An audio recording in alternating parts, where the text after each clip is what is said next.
आज हम जिनसे मिलने वाले हैं वो किसी पहचान के मोहताज नहीं हैं। ये ग्वालियर और जबलपुर में नगर निगम कमिश्नर के रूप में कार्य कर चुके हैं। इन्होंने महाकौशल के 4 जिलों सिवनी, छिंदवाड़ा, नरसिंहपुर और जबलपुर में कई कार्य किए हैं। इतना ही नहीं, भंवरताल, गुलवा और डुमना का आर्किटेक्चर भी इन्हीं के द्वारा प्लान किया गया है। और यह कई प्रशासनिक पदों पर रहने के साथ साथ छिंदवाड़ा और नरसिंहपुर के कलेक्टर भी रह चुके हैं। आइए बात करते हैं पूर्व कलेक्टर वेद प्रकाश शर्मा जी से।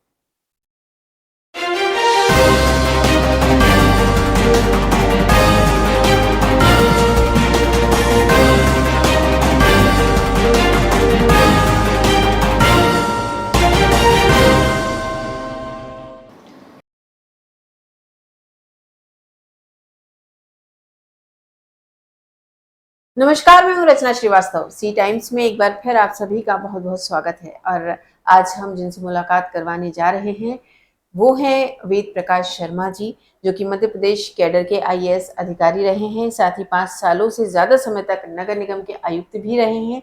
नरसिंहपुर, छिंदवाड़ा जिले में कलेक्टर रह चुके हैं।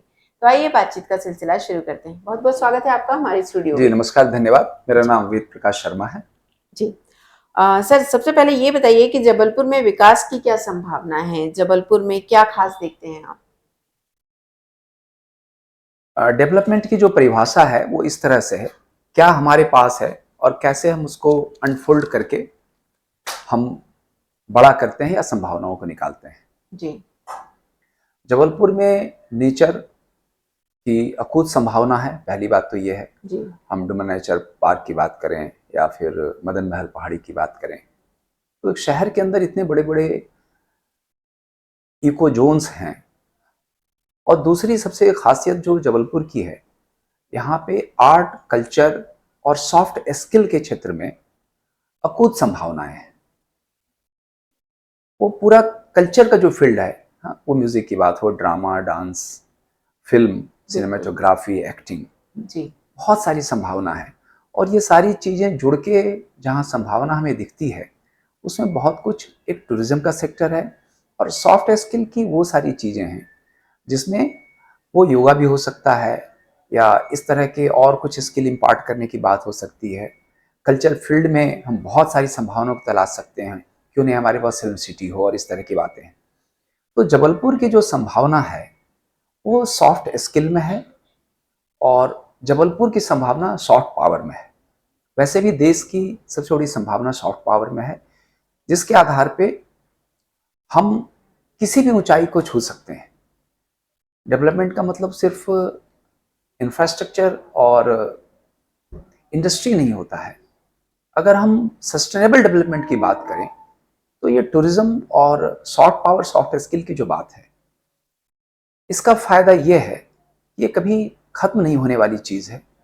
और अगर हम देखें कुछ इस तरह से अपने जबलपुर को प्लान करें कि हमारे पास पर्याप्त इंफ्रास्ट्रक्चर हो सॉफ्ट पावर के लिए, कल्चरल चीजों के लिए, और हमारे पास पूरा कैलेंडर हो पूरे साल का, जिसमें हम बहुत तरह के इवेंट्स और फेस्टिवल्स प्लान करें, कि योगा फेस्टिवल टू स्पोर्ट्स और इंडस्ट्रियल मीट के फेस्टिवल, बहुत सारी संभावनाएं हो सकती हैं।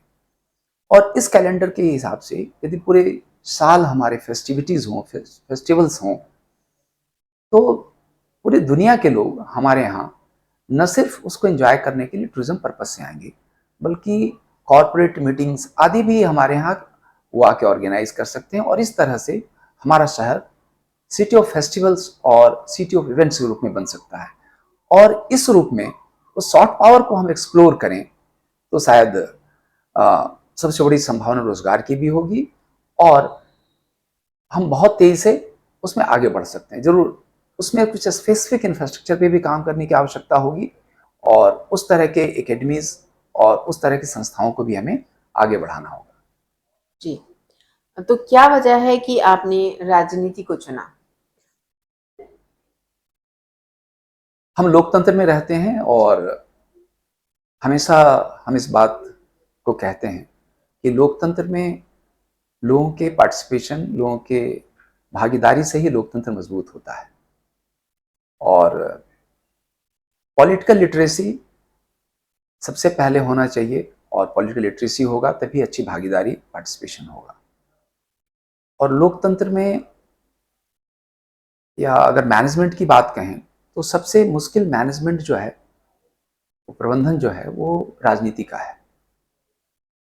वहाँ पे भी बहुत एक्सपीरियंस लोग चाहिए, और चूंकि बहुत जटिल प्रक्रिया होती है, और जो भी राजनीति में कर रहे हैं वो बड़े ही सक्षम और जटिल प्रबंधन को हैंडल करने वाले लोग हैं। तो अलग तरह के चैलेंज हैं राजनीति में अपने देश में। इससे हम बच नहीं सकते हैं, और इससे बचकर हम लोकतंत्र को मजबूत नहीं कर सकते हैं। तो राजनीति से कहीं ना कहीं प्रत्यक्ष और परोक्ष रूप से हम सभी जुड़े हैं, और आगे आके हमारी भागीदारी को और बढ़ाना पड़ेगा। और राजनीति का मतलब है लोगों को जानना, लोगों को समझना, समाज से जुड़ना। और ये एक सतत प्रक्रिया है जिससे समाज के प्रति हमारी समझ बेहतर होती है, समाज से जुड़ाव और बेहतर होता है। तो शायद उसके बाद हम समाज के लिए कुछ बेहतर डिलीवर कर सकते हैं। इसलिए राजनीति तो लोकतंत्र में अवश्यंभावी भी है, और उसको हमेशा आवश्यक चीज के रूप में, और सभी चीजों को आगे बढ़ाने के लिए वैसे भी सारे महत्वपूर्ण निर्णय राजनीति के आधार पे ही होता है। और चूंकि राजनीति में हम लोगों को समझते हैं, लोगों की बात को समझते हैं, किसी एक कॉन्स्टिट्यूंसी की बात करें तो लाखों लोगों की ज़रूरतें, एस्पिरेशन, संभावनाएं और आवश्यकताओं को कोलेट करके समझना जो कितना मुश्किल काम है, ये हमारे राजनीतिज्ञ करते हैं। और इसलिए राजनीति एक बहुत ही आकर्षण का क्षेत्र है। जी, तो हमारे देश में इतनी सारी पार्टियां हैं, कांग्रेस है और अब तो आम आदमी पार्टी भी काफ़ी उभर कर सामने आ रही है। ऐसे में आपने बीजेपी को ही क्यों चुना? बीजेपी हमारे पहचान को कायम रखने वाली पार्टी है।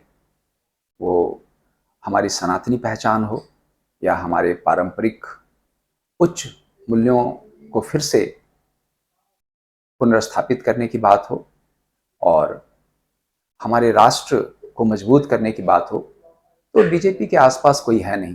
तो फिर ऐसे में और दूसरा कोई विकल्प हो नहीं सकता है। इसलिए बीजेपी ही हमारे लिए शिरोधार्य है।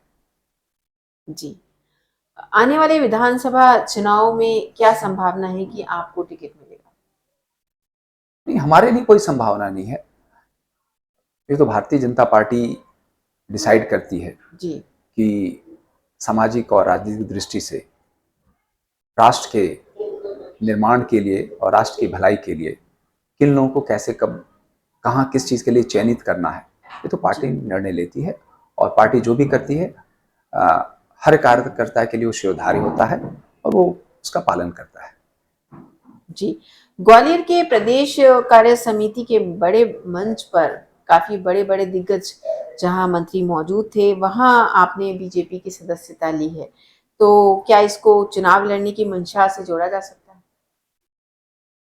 राजनीति में आना और राजनीति में लोगों से जुड़ना, ये हमारे लिए गौरव की बात है। और भी बहुत बड़े गौरव की बात है कि मैं भारतीय जनता पार्टी का सदस्य हूँ। जी, और ये सदस्यता उन बहुत अनुभवी वरिष्ठ लोगों के समक्ष हुआ, जिससे हिम्मत बढ़ती है। और आगे की चीज़ें तो पार्टी निर्णय जो करेगी, किसी भी कार्यकर्ता के लिए, वो पन्ना प्रभारी हो या और भी कोई काम पार्टी जो भी किसी कार्यकर्ता को देती है, वह पूरे लगन से, पूरी तन्मयता से करता है। जी। आप बड़े अधिकारी रहे हैं और अब आप राजनीति में आपने पदार्पण किया है, तो राजनीति को लेकर किस तरह का दृष्टिकोण रखते हैं आप? राजनीति पहले भी, अभी अभी आपसे बात हुई कि लोगों को समझना, लोगों के एस्पिरेशंस को जानना, जी, और चीज़ों को बेहतर बनाने के लिए लोगों के साथ मिल के काम करना। एक साथ अगर हम मिल के किसी चीज़ को बेहतर करते हैं, तो बेसिकली यही राजनीति है, जी, और यही लीडरशिप है। जी। ये बताइए कि शिक्षा को बेहतर बनाने के लिए क्या प्रयास और किए जाने चाहिए? देखिए, इंडस्ट्रियल रिवॉल्यूशन के बाद जो शिक्षा की पद्धति मॉन्टेसरी स्कूलिंग के रूप में ब्रिटिशर्स के समय में आरंभ हुई, जिसमें कुछ टॉपर जैसे कॉन्सेप्ट और कंपेयर करके एक बच्चे से दूसरे बच्चे को कंपेयर करके जो मार्किंग और ये सब सिस्टम्स है, इसमें अब कुछ मूलभूत गुणात्मक परिवर्तन की आवश्यकता है। कोई भी विद्यार्थी अपने आप से अपने को कंपेयर कर सकता है और अभी उसने ये अचीव किया, अभी इतना उसकी लर्निंग हुई, आगे क्या होती है।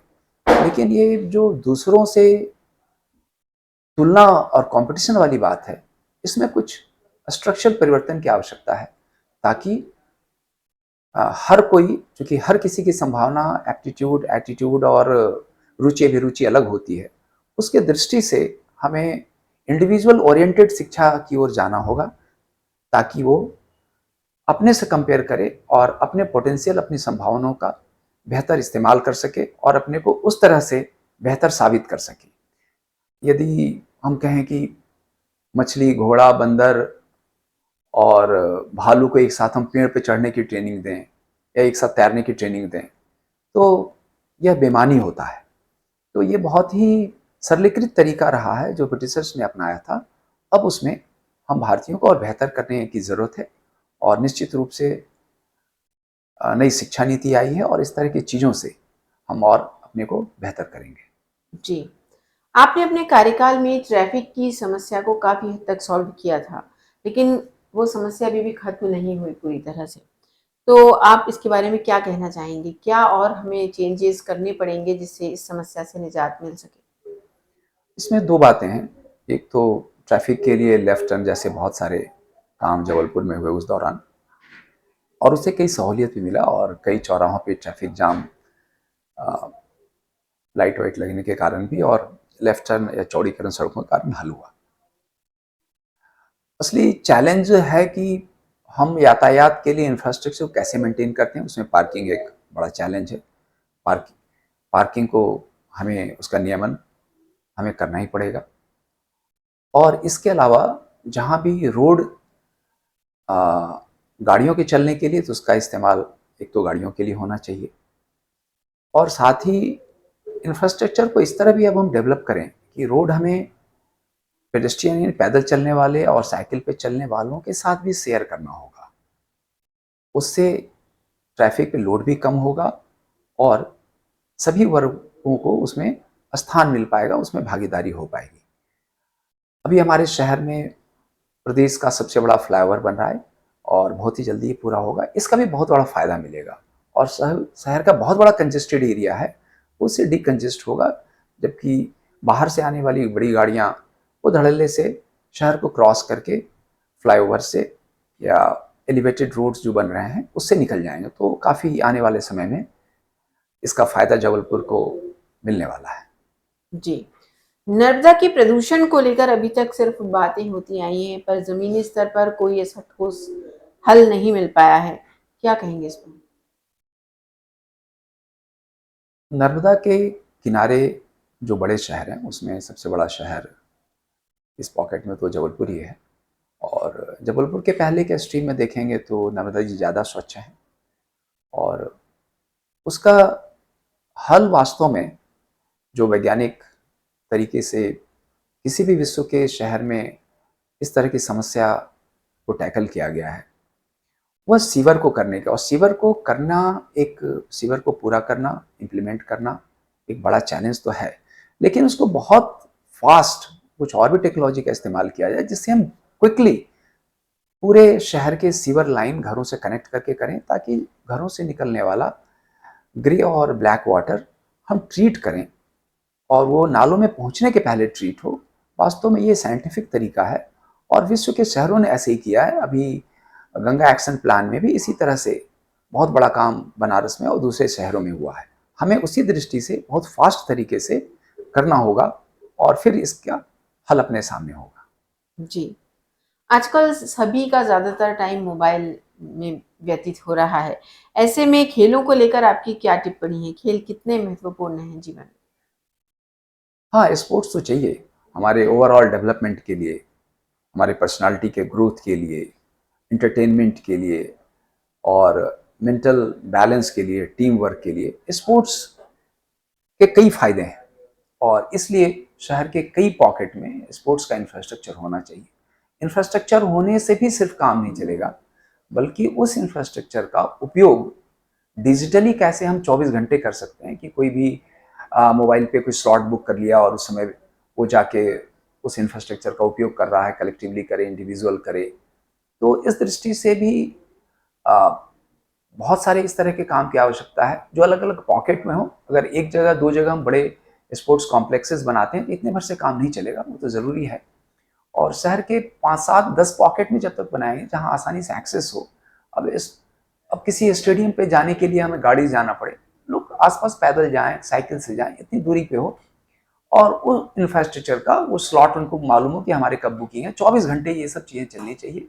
जब चीज़ें डिजिटल हो रही है, मॉडर्न हो रही है, तो और टेक्नोलॉजी हमारे देश में, हमारे लोगों के पास है और हमारे देश के लोग टेक्नोलॉजी के इस्तेमाल में खूब बखूबी सक्षम हैं और वो इसका फ़ायदा उठा सकते हैं। जी, तो खेलों की बात अगर चल रही है तो आपकी भी काफ़ी रुचि है खेलों में, तो क्या खेलना पसंद करते हैं आप?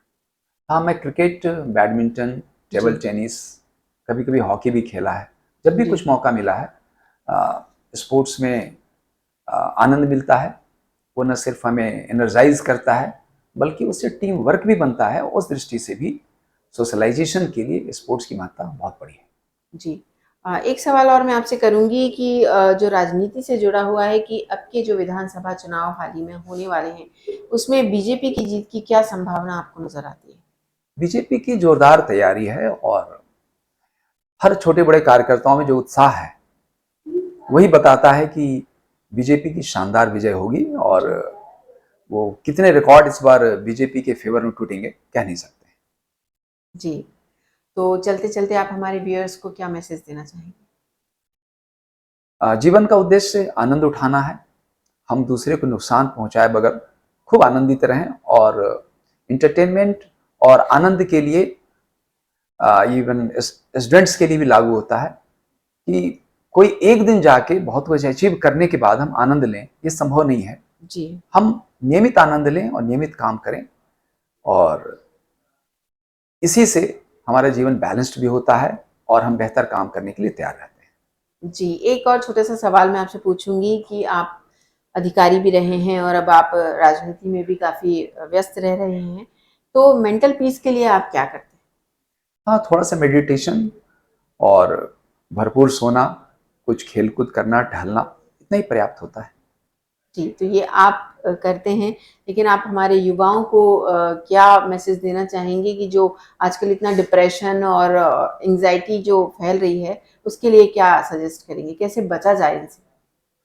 हाँ, वो बात जो इस अभी एजुकेशन को लेके भी हुई थी। जी, हम दिक्कत में तब आते हैं जब दूसरे से अपने को कंपेयर करते हैं। हर किसी की संभावना और हर किसी का एप्टीट्यूड और पोटेंशियल अलग है।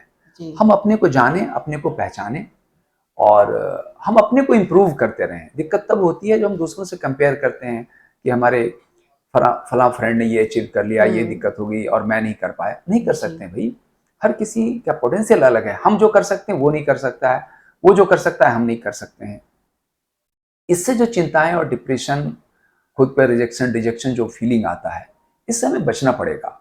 और पारंपरिक जो हमारी चीज़ें हैं, वो योगा हो, मेडिटेशन हो, इन्हीं से ही हमारा जीवन बैलेंस्ड होगा और हमारे पास तो अकूत संभावनाएं हमारे पारंपरिक ज्ञान में हम भारतीयों के पास है। अब जिसको दुनिया अडॉप्ट कर रही है तो हमें वो अडॉप्ट करना ही होगा। जी। तो बहुत-बहुत शुक्रिया आपका हमारे स्टूडियो में आने के लिए जी, और बहुत हमारे बहुत सवालों के धन्यवाद। जवाब देने के लिए। जी। धन्यवाद। तो हम बात कर रहे थे वेद प्रकाश शर्मा जी से, जिन्होंने विभिन्न सामाजिक मुद्दों पर हमसे खुलकर चर्चा की है। इसी तरह और भी मुद्दे लेकर हम आते रहेंगे। देखते रहिए सी टाइम्स। नमस्कार।